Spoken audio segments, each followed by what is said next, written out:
What's going on, guys? Duelim here, back again with another video. Today, I wanted to talk about kind of the state of the game over the last 4 months, all the wins that the community has had, all the wins that Scopely has had, and why I feel like this game is thriving and not just surviving anymore. So if you're ready, let's get into it.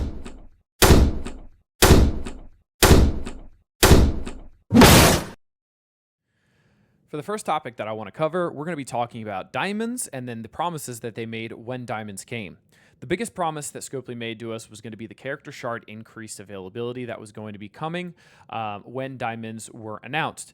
They essentially said that within 4 months, the toon will be farmable, and within 6 months, most engaged players will have a 7 yellow star unlock on a character.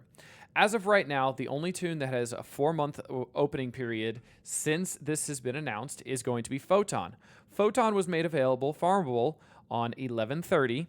She was first initially released for money on August 3rd. This means they have kept with their promise so far for Photon, which is great within that 4-month window. Now we need to make sure they keep this up. So Ms. Marvel Hardlight came out on August 11th, so she needs to be farmable by December 11th, so look out for that. Same thing with Robbie Reyes. Robbie Reyes came out on August 21st. He needs to be farmable by December 21st to make it the fact that they can keep up with this 4-month cadence and actually stay true to their promise. But if they continue this, this is incredible. The Secret Defenders team being farmable within 4 months of their release, being a meta arena team, a meta CC defense and offense team, and a meta war offense and defense team, and them all being farmable is absolutely incredible, and why it's something that we should absolutely highlight as a win for the community. The next topic I want to cover that I feel is a big highlight that most people will see as a low light is going to be the new Avengers team releasing. When this team was announced, a lot of people were like, well, I'm just going to skip this team. Who cares? Don't need them. It's a war defense team. Why does it matter? We skip war defense teams just like Heroes for Hire. But Scopely announced that this team was going to be required to unlock Green Goblin Classic, which threw the community into an uproar. Scopely did a pretty amazing thing by listening to all of this uproar from the community by changing kits multiple times on the new Avengers. They made them viable on offense and defense in war.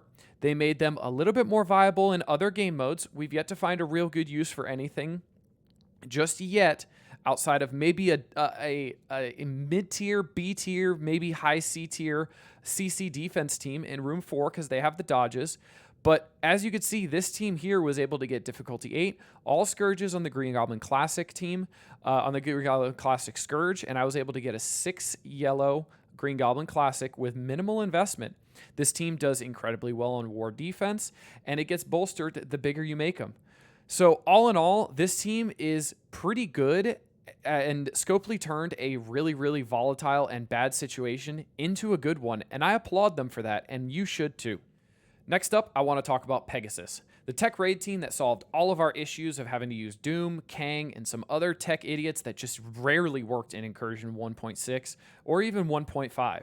Pegasus was a massive win for the community because they gave us the key to absolutely destroying Incursion 1 tech section and even Incursion 2 tech section.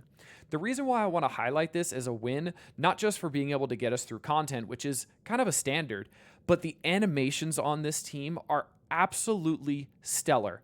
They have probably the best animations in the game when it comes to Iron Man Infinity War's ult when it's paired up with Kestrel, Ironheart Mark II's ult when you see her fly up into the screen and then shoot like you're almost in a third-person shooter like you're playing Gears of War, and then Darkhawk with flying over the team with his ultimate, rewinding turn meter. This team is absolutely nuts when it comes to their kit, when it comes to their animations, and they've even found some use outside of raids in War and Cosmic Crucible. Namely, Kestrel is an absolute monster. So having Kestrel this big is going to be the key to this team, and you don't even have to build the other members that big to get through Incursion 2 on difficulty 2. Now, with difficulty 3, 4, and any other difficulties that may come in the future, it could be a different story, but a 1.1 million team absolutely decimates Incursion 2.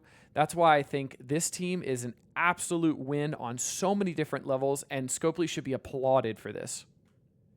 Next up, we're going to be talking about some of the things that were released in the Preview 2023 blog Part 2, namely the new game mode that's going to be coming out, which is Siege on Battleworld. This is something that we've been asking for a long time, so I hope the Scopely gets the execution right on this, and it's not just a ripoff of a game mode from Swaga. The next topic is going to be Extreme X-Men. That's right, we're getting Nightcrawler, which is awesome. An incredible character that we've been asking for a super long time. And something that nobody really talked about that I noticed is they even mentioned that he is not a legendary. He's not going to be a legendary on this team, which makes me think there could be a legendary on this team that might be Professor X, which is another name tune that we've been wanting for the longest time. So that would be incredibly awesome. The last thing I wanted to talk about is going to be all the polls that Scopely is going to be doing. They started this off with doing the Symbiote Surfer poll on which character we wanted to see on a new Symbiote team that Scopely was going to make from scratch, which I thought was awesome. Get the community involved. Get characters that you know we want in the game because we're telling you we want them in the game by voting. This is going to bump sales for them because we're going to see tunes like Nightcrawler coming in, a Symbiote Surfer who we voted on, who also looks incredible. Like, look at this. This dude looks badass.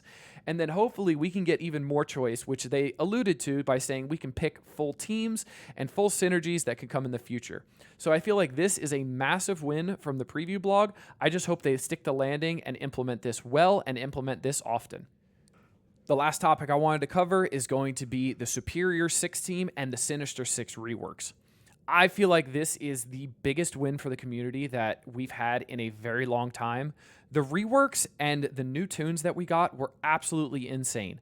The new tunes that we got when it comes to Spider Slayer, Lizard, and Green Goblin Classic, and Kraven the Hunter are absolutely nuts. These characters are so good at low stars, work amazingly at Cosmic Crucible, are absolute beasts in war, and I can't wait to unlock Lizard when he comes out. Now, as far as the reworks, Mysterio is an S-tier character now, especially the fact that his special blinds in all game modes now, which luckily we got a little lucky on that from a Scopely mess up that they just decided to change the text. Vulture is absolutely nuts. He goes first in almost every matchup. His ult is going to turn meter rewind everybody by 60 to 75%. I don't know the exact number. Doc Ock got an absolutely incredible rework, and the best of all, his summon gets insane stats. You could see this is the summon from from Doc Ock.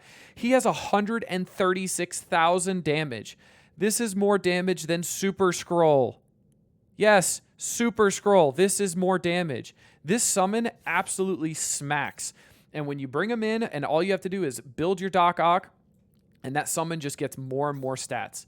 I just unlocked Spider Slayer, haven't been able to use him yet, but I'm super excited because he looks like a really fun character and looks like he's going to be bringing a lot of damage to the team. And Lizard's going to be the key to make this team go faster than Secret Defenders on defense in Cosmic Crucible in Room 1, and he's going to bring the whole team together. All in all, I think Sinister 6 is the greatest thing that has happened to this game in a long time, outside of Drag and Drop, obviously. Just because these reworks are all useful. Electro is absolutely nuts now with the damage, turn meter rewind on the Striker ISO attack, and just overall AoE damage. Rhino, with when the slows are applied from Vulture, Rhino doesn't let any tunes gain charge, which is absolutely incredible. Shocker, like I said, a great tune. His ult is actually going to rewind up to 60% if you have the T4 on the ultimate, or if it's a summon from Doc Ock and you have the T4 on Doc Ock's ultimate. Like I said, Vulture is absolutely nuts. Mysterio is incredibly good as well. Super good controller, and those minions and those summons get massive health bars, so Eternals do not wipe this team like you think they would. Kraven is absolutely nuts, bringing massive damage and controlling effects to this team, ability blocking all controllers and primary target with his special, and his ultimate applying slow and offense down for 2 turns, which is absolutely insane. Green Goblin Classic, rewinding all turn meter on his ultimate and rewinding turn meter on his special, and even more turn meter on his special if the target has safeguard. Looking at you, Super Skrull. All in all, the Sinister 6 and the Superior 6 team is absolutely insane, and this is one of the best things, if not the best things in my opinion, that has come to this game this year, let alone in the last 4 months. Well, there you have it, guys. My state of the game as of the last 4 months, and I think the last 4 months have been an extremely, extremely high notes for Scopely and for the MSF community. I feel like I've missed a couple things, but that's because I didn't think they were as impactful as the other items on my list. Things like the Strike and Battle Pass being updated to be a lot better for the pay and even better for the free track was something that I considered to put on this list, but I didn't think it was up to snuff as compared to Pegasus releasing, the Superior 6 reworks, and all of the things that may be coming in the preview blog. But if there's anything that you think I missed, please leave a comment down below and let me know. If there's anything you disagree with me, also comment down below. If you like this video, drop a like. If you like the content, give me a subscription. But until next time, this has been Duelum. Later, y'all.